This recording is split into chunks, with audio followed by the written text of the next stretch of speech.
नमस्कार स्टूडेंट्स। आज हम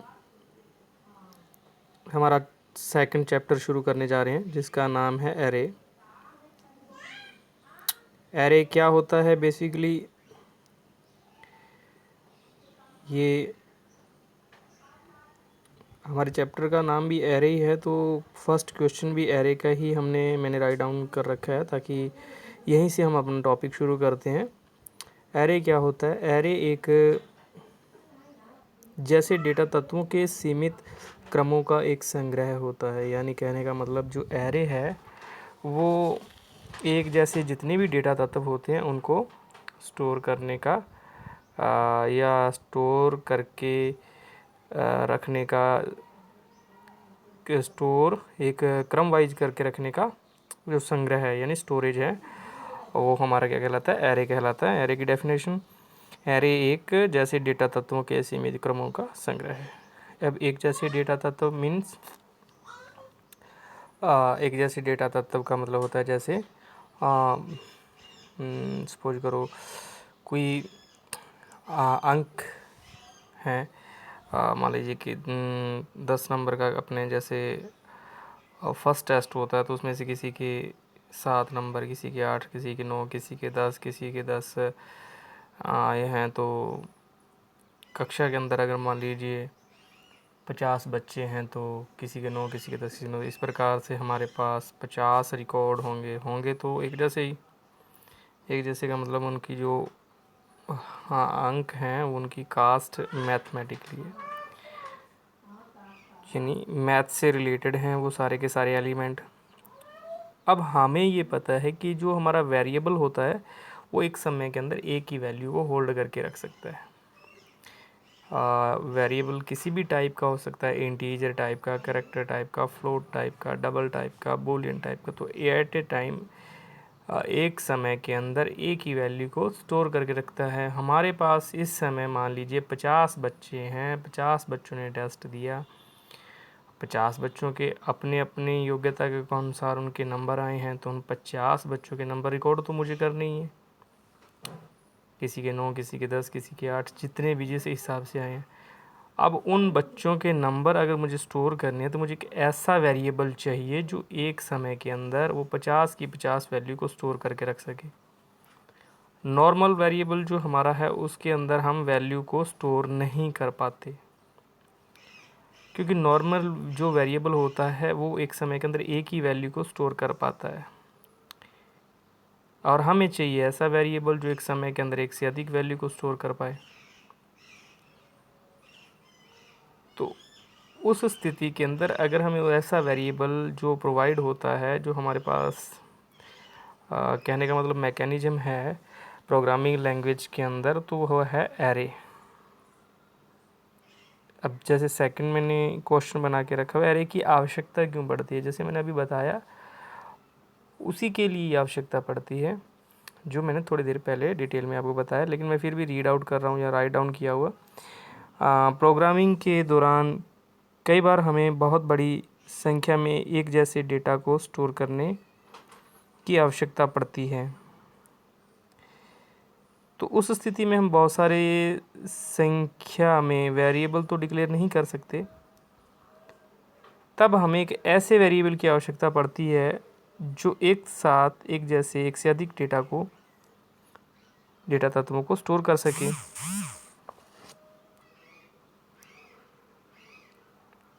और जब हम ऐसा वेरिएबल डिक्लेयर करते हैं तो वो कहलाता है एरे। एग्जाम्पल के तौर पर मैंने लिख रखा है, जैसे मान लीजिए हमारे पास एक वैल्यू है, मान लीजिए 5 हमारे पास एक ही वैल्यू इसे स्टोर करना है, तो हम नॉर्मली ये डिक्लेयर कर सकते हैं। जैसे मैंने लिखा है जैसे इंट ए बराबर 5।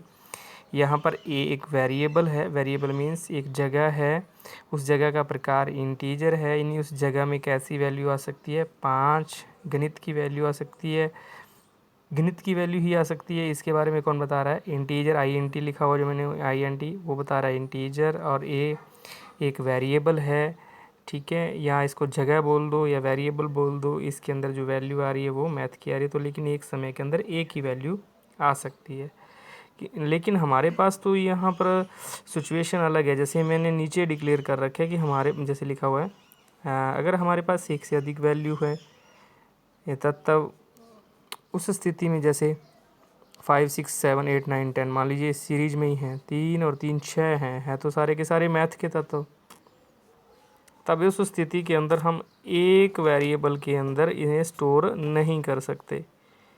तो उसके लिए मैंने यहाँ इंट ए बराबर 5 और सेमीकोलन लगा के क्रॉस लगा रखा है, यानी कहने का मतलब यहाँ 5 लिख, ये एक वैल्यू के लिए तो सही है बट एक से अधिक यानी 5 6 7 8 9 10 के लिए गलत है, इसलिए मैंने क्रॉस लगाया। तो नीचे मैंने उसको डिक्लेयर किया इंट ए और ब्रैकेट के अंदर 5 लिख दिया। जो ब्रैकेट का निशान है ये एरे को दर्शाता है। यहाँ पर वेरिएबल का नाम यानी एरे का नाम वही ए है रखा मैंने, और इसका जो एरे है या वेरिएबल है या जगह है, कहने का मतलब उसका प्रकार इंटीजर है। और ये एक समय के अंदर हमारे पास इस समय 6 वैल्यू ले सकता है, कारण कि ये जब भी काउंट करना शुरू करता है तो 0 से इंडेक्सिंग शुरू करता है। तो 0 से 5 अगर हम काउंट करेंगे तो टोटल कितनी हो जाएंगी, 6 हो जाएंगी। और मैंने ये लाइन लिखी है इंट ए सबस्क्रिप्ट के अंदर 5 इक्वल ब्रैकेट 5 6 7 8 9 10 और उसके बाद लिखा दिस इज एरे। ये 1D लिखा है, 1D का मतलब 1 डायमेंशनल यानी एक विमीय एरे, क्योंकि एरे दो प्रकार के होते हैं, एक विमीय और बहुविमीय। तो पहले हम फर्स्ट डायमेंशनल 1 डायमेंशनल की बात कर रहे हैं तो इसलिए 1D एरे है। अब अगला क्वेश्चन बन रहा है कि एरे का लाभ क्या है। तो एरे का यानी ऊपर वाली परिभाषाओं के अनुसार यही निष्कर्ष निकलता है कि जो एरे है उसका यही लाभ है कि हम बहुत सारे वेरिएबल्स को एक ही नाम दे सकते हैं, यानी बहुत सारी जगह को एक ही नाम दे सकते हैं और बहुत सारी जगह को एक ही नाम देते हैं जो एरे कहलाता है। यानी बहुत सारी वैल्यू को स्टोर करने के लिए एक ही वेरिएबल ऐसा बना लेते हैं जो बहुत सारी वेरिएबल का काम कर देता है। यही हमारा लाभ है और इसी से हम डेटा जल्दी एक्सेस कर पाते हैं। रैंडम ये सीक्वेंस वाइज हम डेटा स्टोर कर सकते हैं। सिंपल डेटा स्ट्रक्चर है जिसमें डेटा हम स्टोर कर सकते हैं। और एरे की घोषणा यानी एरे की घोषणा कैसे करते हैं, तो यहाँ मैंने एरे की घोषणा करके दिखा रखी है। जैसे इंटीजर ए, यहाँ पर 5 वैल्यू को यानी 6 वैल्यू को स्टोर करने का एरे है। ये इंटीजर प्रकार का है, फ्लोट प्रकार का लिख दो, एक्सेट्रा जो भी आप इंटीजर फ्लोट कैरेक्टर जो भी आप डिक्लेयर करना चाहें। फिर नीचे दे रखा है एरे की प्रॉपर्टीज, यानी एरे की प्रॉपर्टी, एरे की क्या प्रॉपर्टीज होती हैं तो उसको हम थोड़ा सा डिटेल में समझते हैं। यहाँ पर जो दे रखा है तो यहाँ देखो, ये जो पूरा यहाँ से लेके यहाँ तक है, ये पूरे का पूरा हमारा ए नाम का मान लीजिए मैंने रखा है। एरे का नाम कुछ भी रख सकते हो बट मैंने ये ए रखा है, तो ए का नाम ए नाम का एरे है जो इंटीजर प्रकार का है। जो बाहर की साइड हम ये गणित लिखी हुई इन्हें हम इंडेक्स कहते हैं, यानी काउंट करते हैं। 0 नंबर पोजीशन पे 5 पड़ा है, 1 नंबर पोजीशन पे 6 पड़ा है, कंटिन्यूटी बनी रहती है। और इस डब्बे के अंदर जो चीज़ पड़ी रखी जाती है वो हमारे तत्व होते हैं। सपोज कीजिए सारे बच्चों के 10-10 नंबर आते तो 10 10 10 10 10 तो ये रख देते हम, ये हमारा क्या होता, तत्व कहलाते हैं। ठीक है, इन्हें एलिमेंट बोल दो, तत्व बोल दो, ये इंडेक्स होते हैं, ये पूरा एरे है। अब ये इंडेक्स तो हम काउंट करने के लिए रखते हैं, ये तत्व हैं। ये एरे कंप्यूटर के अंदर किसी ना किसी जगह पे तो बना होगा। तो जीरो इंडेक्सिंग जो होती है, मान लीजिए ये तो हम हमारे हिसाब से काउंट करने के लिए लिखा है, लेकिन ये जीरो नंबर इंडेक्स यानी जो 5 तत्व है इन 0 नंबर इंडेक्स पे पड़ा है, तो ये मेमोरी कंप्यूटर में कहीं ना कहीं तो होगी। उस मेमोरी का पता मान लीजिए 500। ठीक है, तो हमारे लिए ये क्या हो गया, बेस एड्रेस। इसको क्या बोलते हैं, बेस एड्रेस।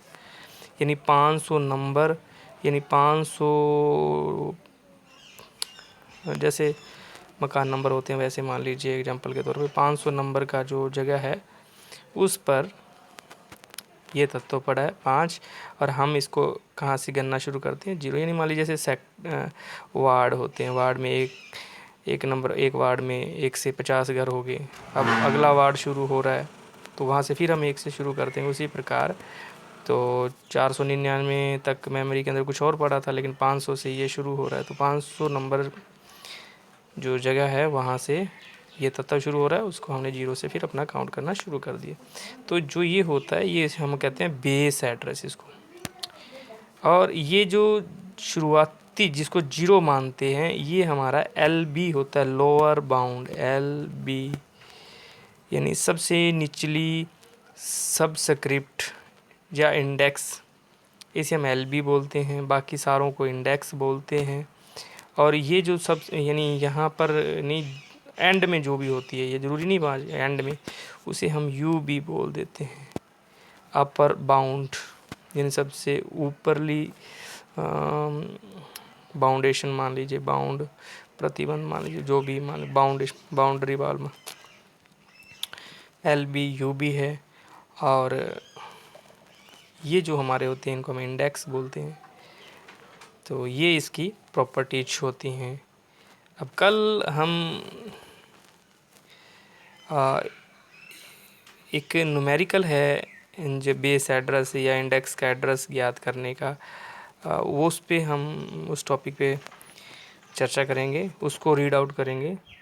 फ़िलहाल आज का जो हमारा टॉपिक था एरे के बारे में, तो वो मैंने आपको डिटेल में बता दिया है। थोड़ा एक बार रीड आउट, एरे क्या है, नोट ये राइट डाउन कर लेना। एरे की आवश्यकता क्यों पड़ती है, एरे की घोषणा कैसे करते हैं, एरे की प्रॉपर्टीज़ क्या है। तो कल हम नेक्स्ट टॉपिक इसके न्यूमेरिकल पर बात करेंगे। तब तक के लिए धन्यवाद।